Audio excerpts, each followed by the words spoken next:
abrindo o programa Fé em Debate. Quanto mais conhecemos, mais amamos.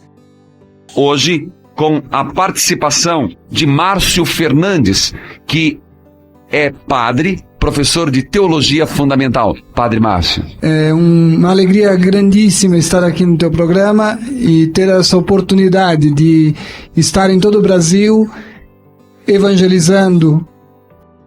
Padre Márcio, o senhor é padre claretiano? Sim, sou um dos padres missionários filhos do Imaculado Coração de Maria, chamados padres claretianos, que foram fundados por Santo Antônio Maria Claret. O senhor é professor e ministra, vamos assim dizer, dá aula de quê? Fazendo a pergunta do povo. Exatamente. Eu dou aula de chamada Introdução à Teologia, Teologia Fundamental, que basicamente são aqueles noções introdutórias à teologia, para que o aluno ou aquele que inicia os estudos de teologia possa ter os elementos para dar as razões da própria fé. É como diz a carta de Pedro, 1 Pedro 3,14, que vai dizer: vocês devem dar as razões da vossa esperança. Padre Márcio, é um desafio hoje falar de confissão. Sem dúvida nenhuma. Eu tenho muita gente perguntando por que confessar. E por que confessar no confessionário? Quer dizer, a pergunta na verdade é por que confessar com um padre? Exato. Uma das coisas que mais impressiona na vida da igreja é isto, exatamente, que o perdão de Deus passa pela comunidade, pela carnalidade daquela presença de Cristo que nós vemos, sentimos, tocamos exatamente no encontro com o outro. É como a necessidade contínua que temos de não nos isolarmos. É a continuidade que está no coração do ser humano de se relacionar. E por isso, a igreja não perde nenhum milímetro deste tipo de relacionamento e o insere num momento tão importante como é este da confissão, em que exatamente se implora a cura e a pessoa sente a presença de Cristo, não na sua ideia, não no seu colóquio solitário, mas sente a presença de Cristo, o gesto, o toque, as palavras de Cristo pronunciadas sobre ela, invocadas sobre ela, por intermédio da igreja, na figura do ministro, que intercede por ela e que a absolve.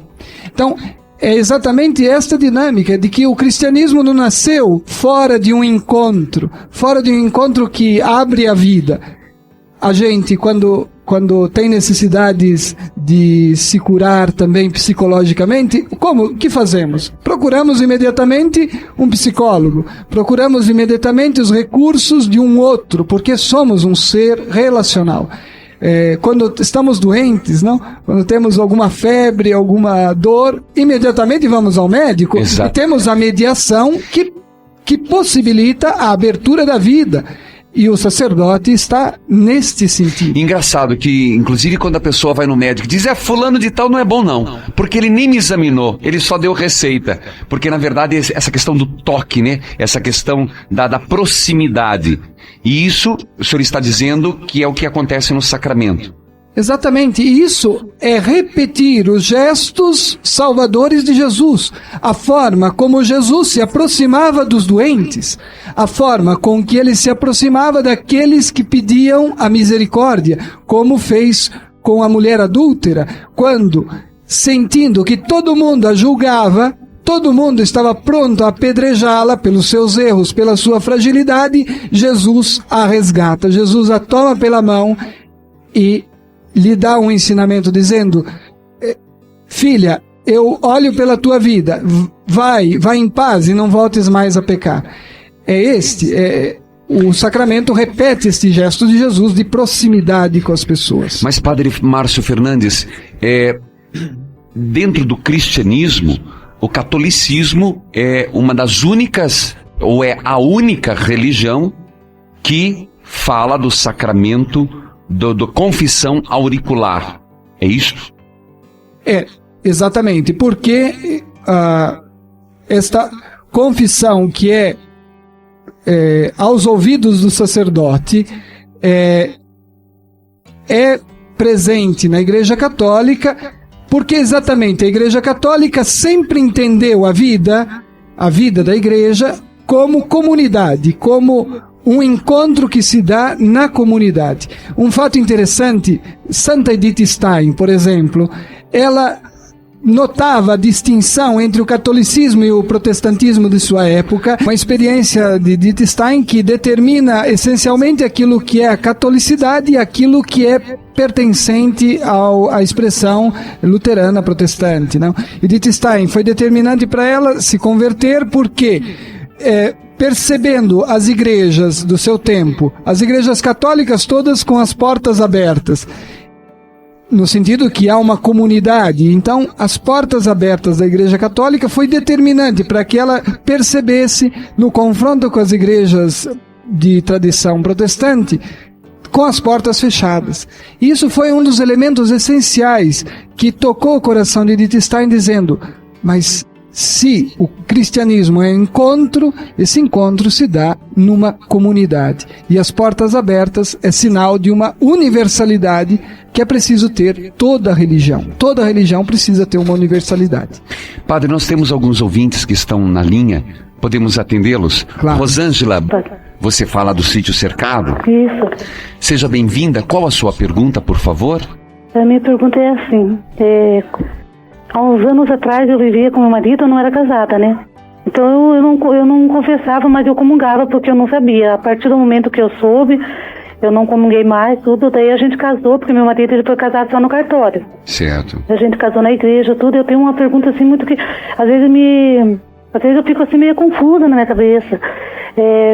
Porque daí a gente casou na igreja, né? Hoje a gente recebe a comunhão. Eu me confessei, até foi quinta-feira aqui na nossa paróquia. Certo.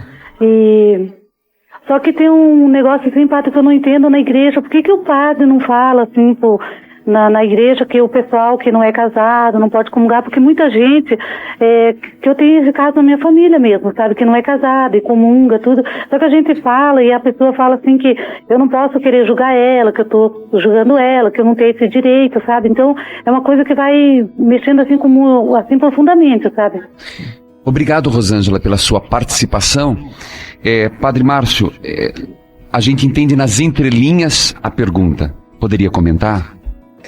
Rosângela, não? Sim. Rosângela, a primeira coisa surpreendente que você relata é esta.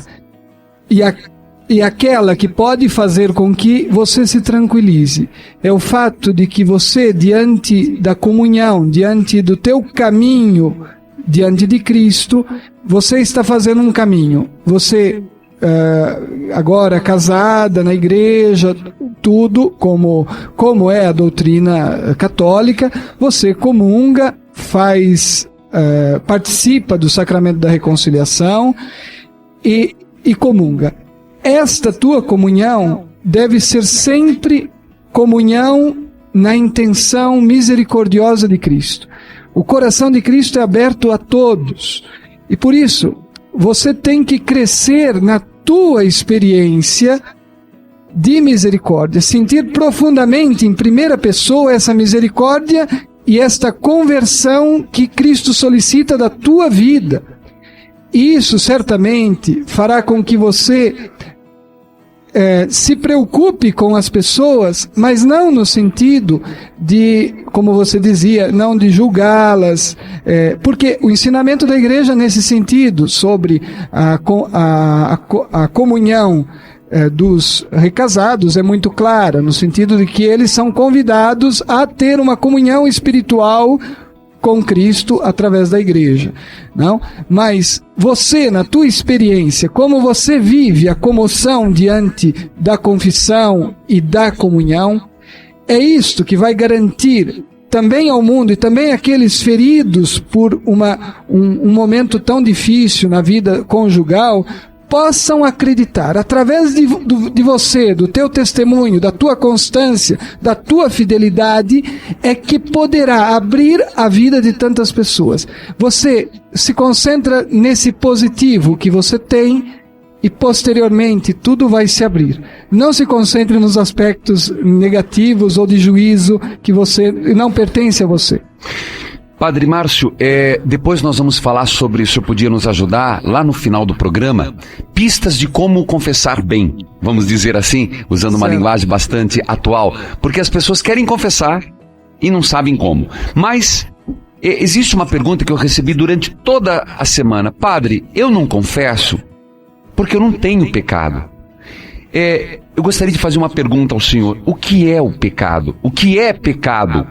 E aí aquela distinção clássica, grave e venial. O senhor podia nos ajudar e ajudar a milhares de pessoas no Brasil que estão nos acompanhando? O pecado é esta rebeldia,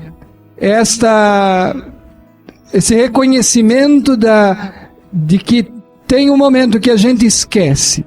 Tem um momento que a gente esquece as maravilhas que aconteceram na nossa história. É muito comum que o homem se esqueça. Por isso a Eucaristia é um momento que nós fazemos memória. E a gente precisa sempre deste momento de memória. O pecado é este abandono de uma aliança, de um esquecimento, de um momento em que nós nos rebelamos. A gente inicia o dia, às vezes, rebeldes, não é verdade, Padre Reginaldo? Iniciamos o dia sem a consciência de que tem uma beleza no mundo, que a vida te foi dada. A gente começa os trabalhos agitados, enfim. Esse abandono daquilo que é a origem e o nosso destino. A gente esquece, a gente começa o dia errado, sem o reconhecimento de uma bondade que está presente no real. Então, o pecado é isto, este esquecer o paraíso, esquecer que você foi colocado num lugar e que Deus está contigo. Então a gente se revolta. O pecado é esse abandono de Deus. E o que é pecado grave e pecado venial? Porque no começo da missa, o ato penitencial não tem o propósito de dar o perdão, a absolvição. Mas também a absolvição. Mas muita gente me pergunta, Padre Márcio, o que é pecado grave, o que é pecado venial? Certo, aí é apenas observar cada um a própria experiência, né? Daquilo que a própria experiência no sentido de que são alguns elementos da vida, alguns momentos da vida que não nos deixam acabrunhados de tal forma pelo peso do pecado. É o fato, por exemplo, de pecados que são leves, por exemplo, uma mentira que não leva a ofender o relacionamento todo, quebrar todo o relacionamento, uma distração, o fato de esquecer de rezar, são alguns momentos de pecados leves. Claro que poderíamos falar dos pecados graves, que são a recusa total da ação do Espírito Santo, aos sinais que o Espírito Santo dá à tua vida. Você recusa, você não aceita os convites que continuamente te faz o Espírito Santo através das pessoas que estão perto de você. Você se recusa a dar passos na ajuda do próximo, quando você poderia se empenhar para isto.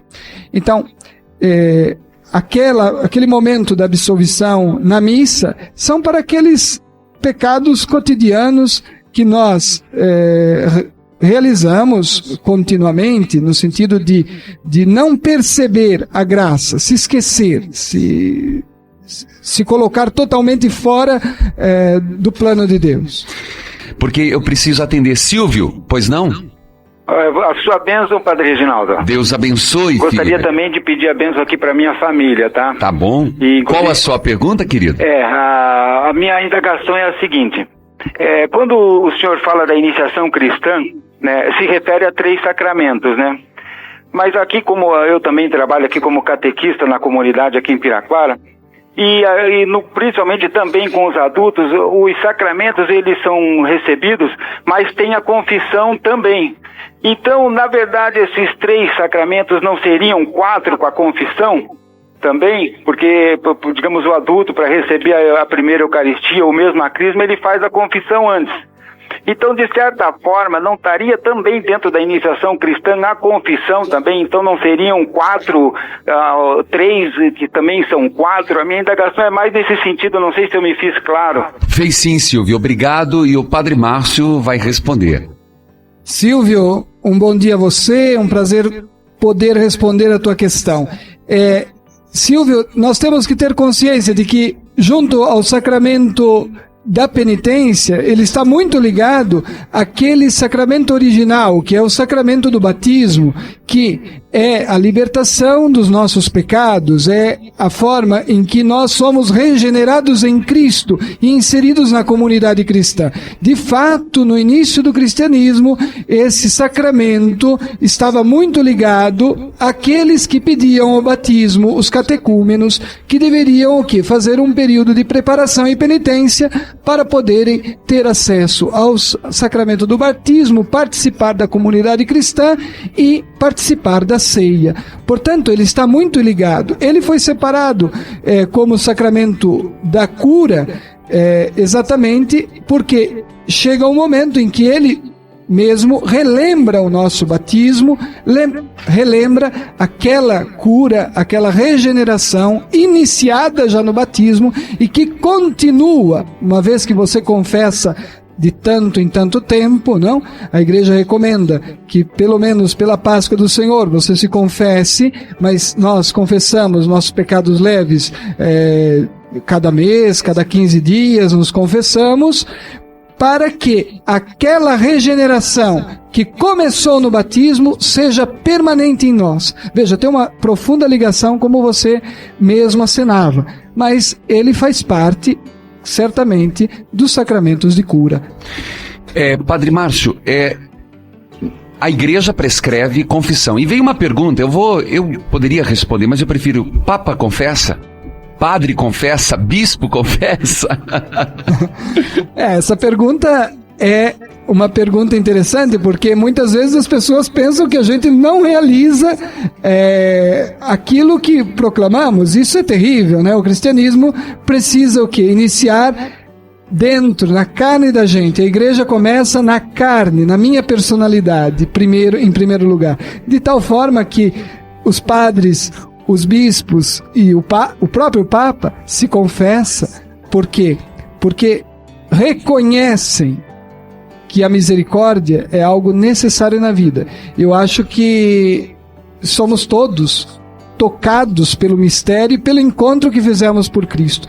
E isso que nos leva, com estupor, com tremor, com consciência, a nos aproximarmos também nós desse sacramento que regenera e reaviva a nossa fé em Cristo. Eu acho que a confissão do padre, do Papa, né, é a prática daqueles que foram tocados pelo mistério de Cristo. Então a minha pergunta é a seguinte. Por favor. Eu sou uma pecadora mesmo, sabe, padre?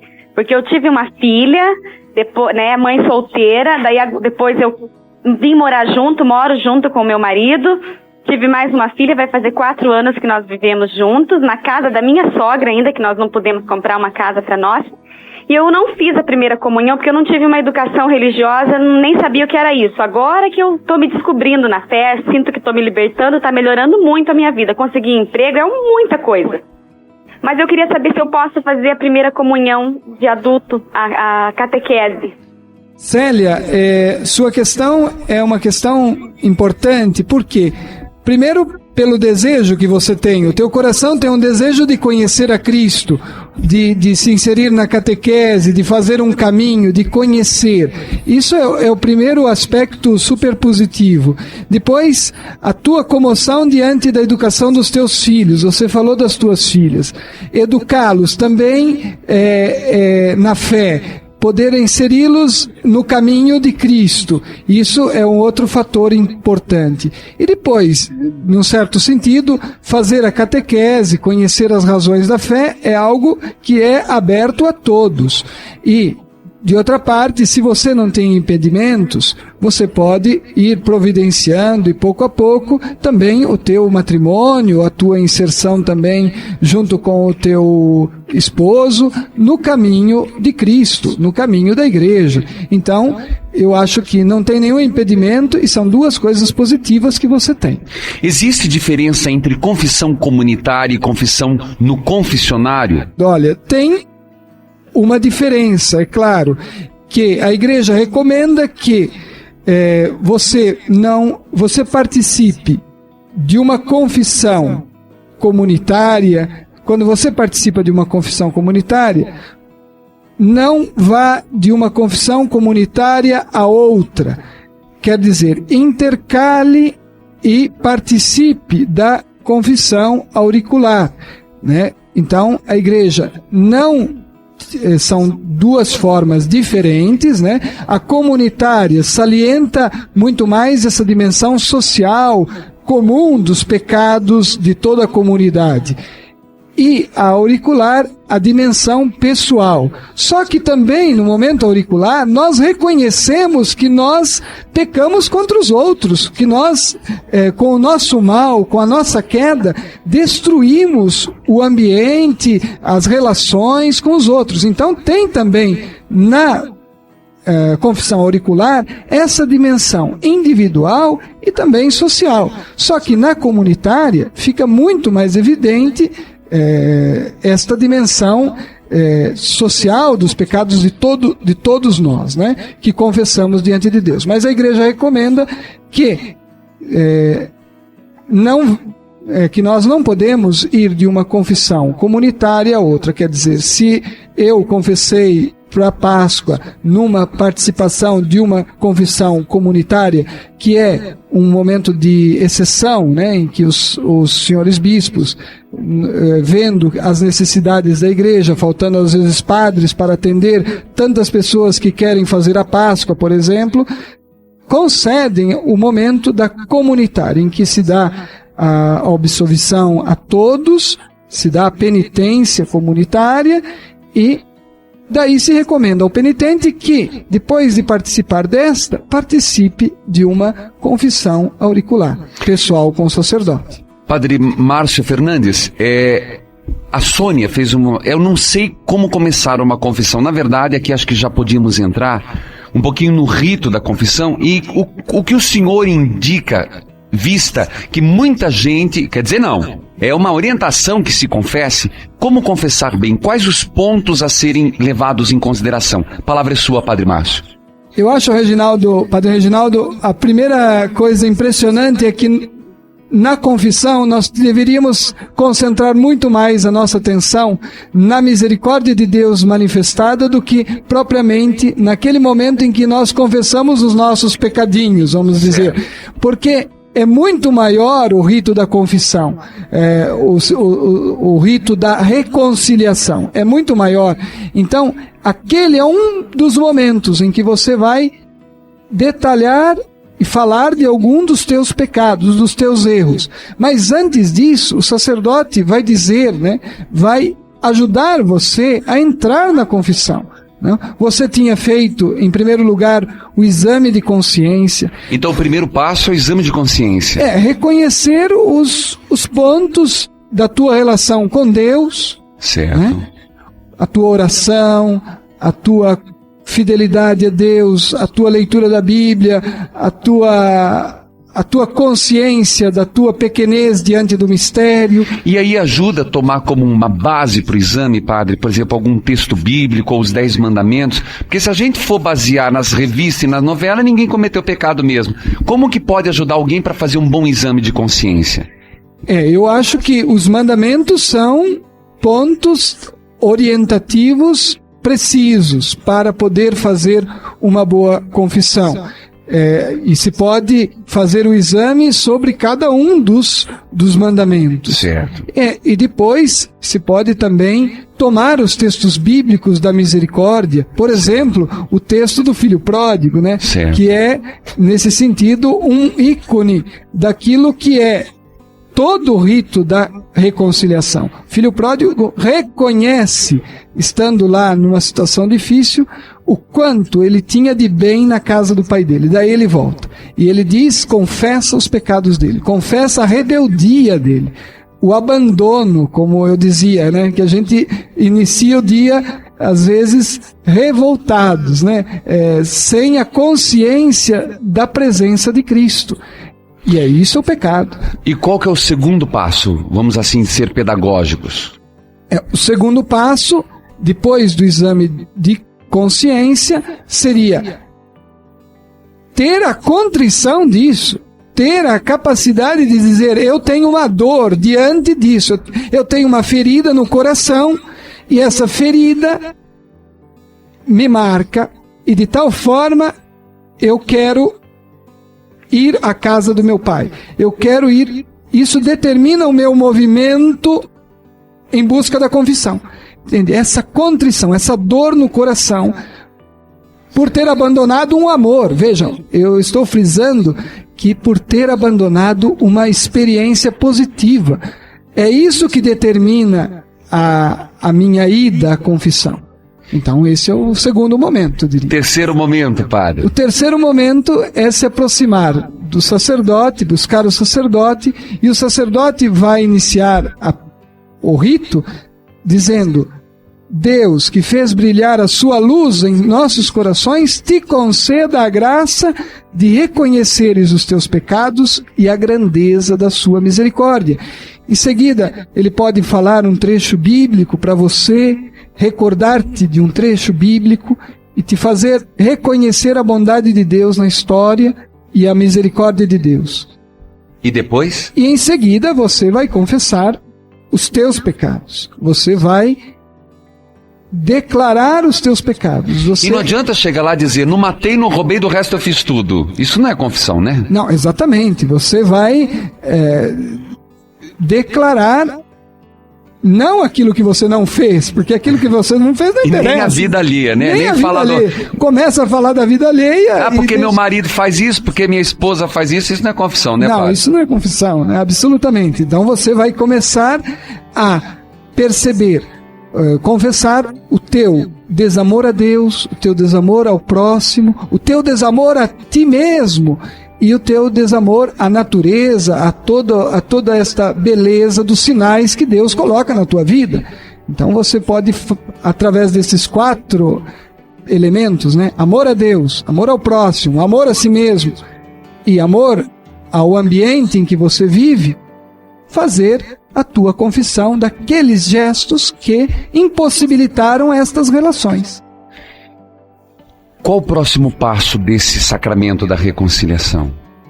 Em seguida, Reginaldo, vai ter um momento muito bonito em que o sacerdote vai fazer a oração sobre o penitente e dar-lhe a absolvição. E hoje o Fé em Debate, olha, mexeu com muita gente, viu? Mas, Padre Márcio, nós estamos nos arremates finais, continuando sobre os passos da confissão. Exatamente, eu estava dizendo que estávamos naquele momento em que se confessa os pecados, e em seguida, certamente, o sacerdote vai dar uma palavra, vai ajudar o penitente a reconhecer alguns elementos, vai dar alguns conselhos, vai ajudá-lo a fazer uma ação penitencial durante a sua vida para a satisfação também daquele pecado, né? Para a absolvição daquele pecado.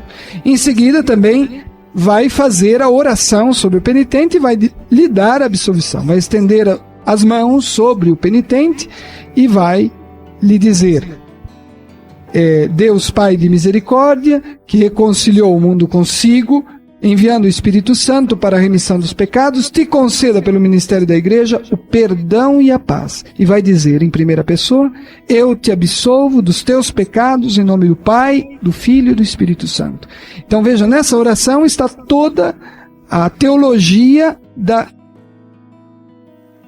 história da salvação. Deus, que é misericordioso com o seu povo, que enviou o Espírito Santo nos corações dos fiéis e que o marcou para ser salvo, para ser liberto e curado das suas feridas.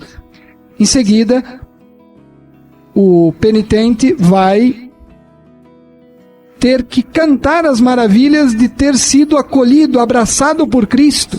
É como se ele tivesse que, depois de receber uma graça tão grande, uma misericórdia tão grande, ter que fazer festa, como fez o pai do filho pródigo. Exatamente. Colocou anel no dedo, sandália, matou o novilho gordo, fez festa, fez um churrasquinho, né? Então a gente sai da confissão dizendo um salmo de alegria, um salmo de louvor, um canto de louvor, não cantar um canto que você, Padre Reginaldo, propõe, né? Um canto de ação de graças. De ação de graças. Né? Pelo regozijo da volta a casa.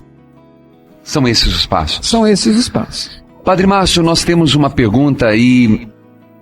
A posição do documento do Papa sobre a palavra ferida ou praga, que é uma questão de tradução. Sobre a questão, o Papa, sua posição sobre a volta ao latim. O Papa sobre a questão de missa show. Por favor.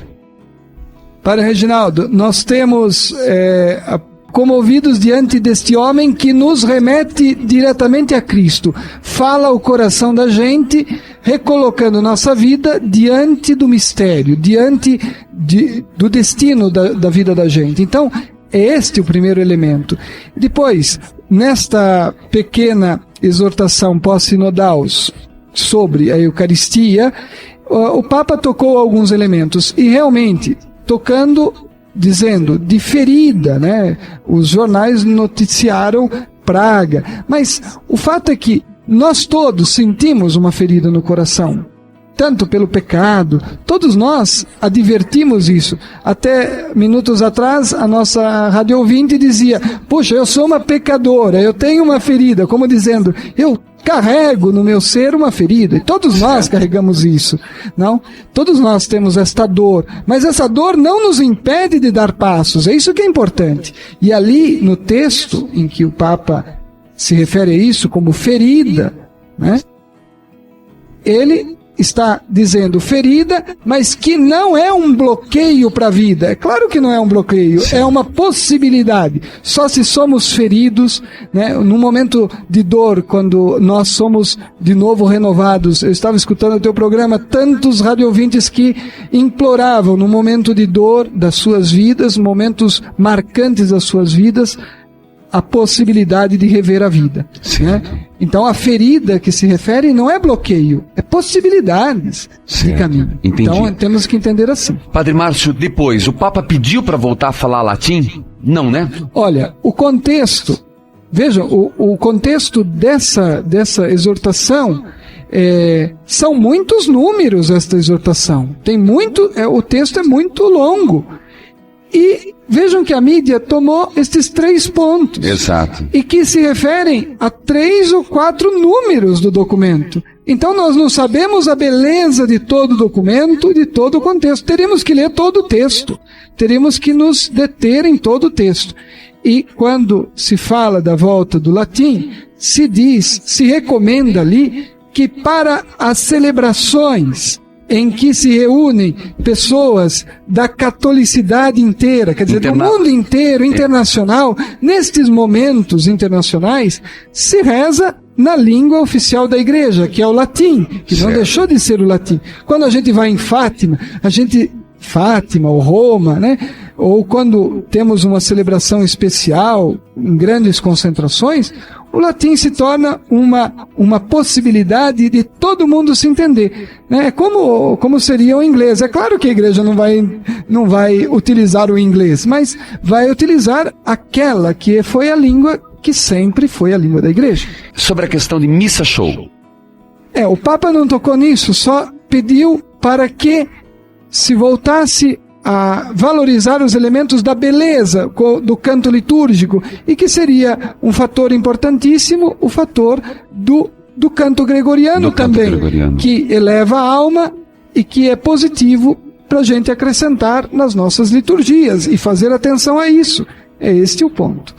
Padre Márcio Fernandes, eu agradeço imensamente. Você não sabe a alegria que o senhor proporciona de estar aqui. Agradeço de coração esse irmão sacerdote, e o Brasil inteiro agradece a sua participação. As considerações finais sua. Padre Reginaldo, eu também abraço e abençoo todas as pessoas, nossos ouvintes. Agradeço também tua bondade em me convidar e estou realmente muito comovido diante da beleza da transmissão da fé que se pode fazer através deste meio. Obrigado. Obrigado, Padre Márcio. Obrigado a todos os ouvintes. É uma alegria estar com vocês e Deus abençoe a todos. Evangelizar é preciso!